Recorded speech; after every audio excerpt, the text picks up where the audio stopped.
కథ పేరు మంచి మామిడి చెట్టు. ఒక ఊరిలో రామయ్య అనే రైతు ఉండేవాడు. అతను పొలంలో చక్కగా పనిచేసి తన ఇంటి ముందు ఒక మామిడి చెట్టు నాటాడు. సంవత్సరాలు గడిచాయి. చెట్టు పెద్దదైంది, చెట్లు ఫలాలు ఇచ్చే స్థాయికి చేరింది. ప్రతి వేసవిలో మామిడికాయలు ఎర్రగా పండేవి.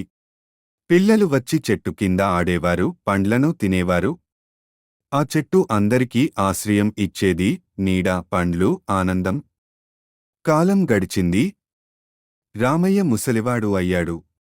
ఒకరోజు చెట్టు తనతో మాట్లాడుతుందని అతనికి అనిపించింది. చెట్టు, రామయ్య, నువ్వు నన్ను నాటినప్పుడు చిన్నదానివి. ఇప్పుడు నీకు ఏమైనా అవసరం ఉంటే చెప్పు. రామయ్య, నాకు ఇప్పుడు డబ్బు కావాలి. నా కొడుకులకు చదువు చెప్పాలి. చెట్టు, నా పండ్లను అమ్ము. వాటితో డబ్బు సంపాదించు.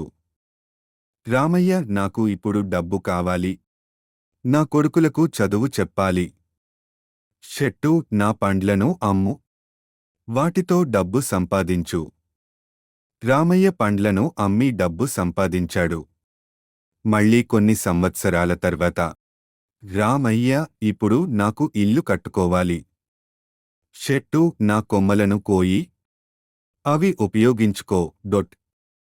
అతను అలా చేశాడు. ఇంకా కొన్ని సంవత్సరాల తర్వాత రామయ్య చివరకు వృద్ధుడయ్యాడు. నడవలేడు. ఉండేందుకు స్థలం లేదు. అప్పుడే మళ్ళీ చెట్టు అతన్ని పలికింది. చెట్టు, రామయ్య, నీవు అలసిపోయిన వృద్ధుడివి.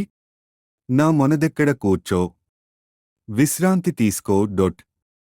రామయ్య కన్నీళ్లు పెట్టుకున్నాడు. చెట్టు ప్రేమను గుర్తుచేసుకుని దానిని హత్తుకున్నాడు.